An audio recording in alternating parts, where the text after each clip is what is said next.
O direito é um espaço muito machista, né? E o machismo, para quem não conhece a definição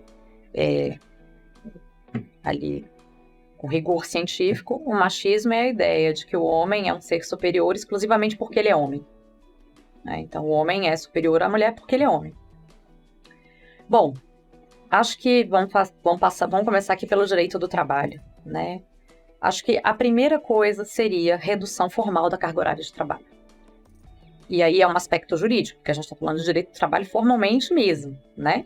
Então, é possível se obrigar as organizações, as empresas a fazerem isso? É. E aí, assim, o mundo do trabalho, você falou assim, o mundo do trabalho não funciona direito. Ele funciona, a questão é para quem?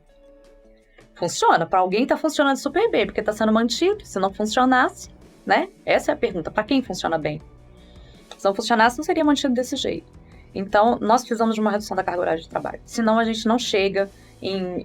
não tem como a gente discutir parentalidade. Quando você tem licença maternidade, não tem licença paternidade. Então, e isso também é uma mudança que é legislativa, ok, mas vai passar pelo direito. Nós precisamos discutir como é que o pai vai cuidar se ele não tem tempo de cuidar. Né? Então, o pai que quer cuidar, ele tem que fazer uma ginástica de licença quando está no serviço público. Licença, mais férias, mais abono, mais junto um bocado de coisa ali, para ele poder passar tempo com o filho, né? Muitos dizem assim, mas se ele tirar licença, ele também não vai cuidar, vai ser outro. Será que ele não vai cuidar? E os que querem cuidar?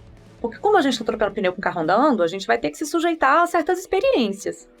Talvez ele cuidasse. E aí, como que ele poderia, né, cuidar? Talvez se a gente tivesse uma licença maior e tivesse que efetivamente dividir, ele vai ter que cuidar.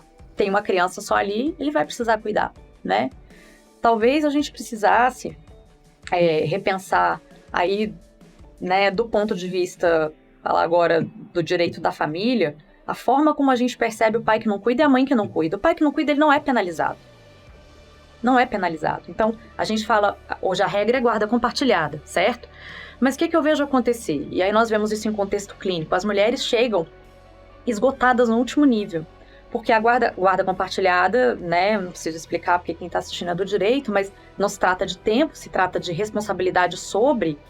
Mas basicamente o que nós vemos em grande parte dos casos, e eu cuido de muitas situações com mulheres nessa situação, é que o homem usa a guarda compartilhada como mecanismo de violência psicológica contra a mulher, e isso passa muito largamente percebido pelo direito, porque ele não cuida no tempo que a criança está com ele. Então a mãe fica sobrecarregada no tempo que a criança está com ela para poder fazer tudo. Qual é a penalidade que esse homem sofre? Ele perde o direito à guarda compartilhada?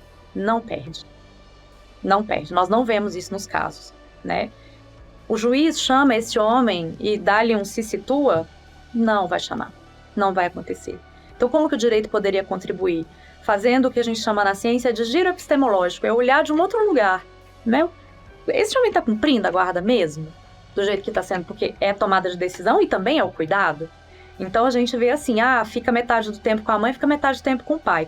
Na metade do tempo que tá com o pai, ele não corta as unhas, ele não leva para cortar o cabelo, ele não leva para vacinar, ele não leva ao médico, ele não faz a tarefa de casa, ele não estuda para prova. Quando essa criança volta para a mãe, tudo isso vai ter que ser feito. Por quê? Porque se esse filho está descuidado, a visão jurídica é que a culpa é da mãe. Porque é percebido, como eu disse lá no começo, que se ela não cuida, ela não ama, se ela não ama, ela não pode ficar com o filho. Mas se o pai não cuida, ele só está sendo pai, um pai comum, certo? Tá, mas aí se não divide, se a criança passa a maior parte do tempo com a mãe. Se ela passa a maior parte do tempo com a mãe, o pai vai pagar pensão provavelmente, né? Se ele paga pensão, não importa qual valor que seja, isso vai ser descontado, ele vai poder colocar esse filho como dependente dele no imposto de renda. Então, isso já vai gerar um prejuízo, na maior parte dos casos é assim. Isso já gera um prejuízo para a mulher, por quê? A pensão não dá conta de tudo que uma criança demanda. Não dá. Porque esse trabalho de cuidado não é percebido como um trabalho que deveria ser remunerado. Então, profissionalmente é mais pesado para a mulher, em todos os sentidos. Eu estou falando só nos casos de divórcio, né? Mas nos casos de homens e mulheres que moram dentro, né, que estão ali coabitando, enfim, estão criando os filhos juntos, que estão casados ou qualquer relação do tipo, a gente vê a mesma coisa. A mulher é muito mais penalizada profissionalmente do que o homem quando a gente fala de distribuição de trabalho.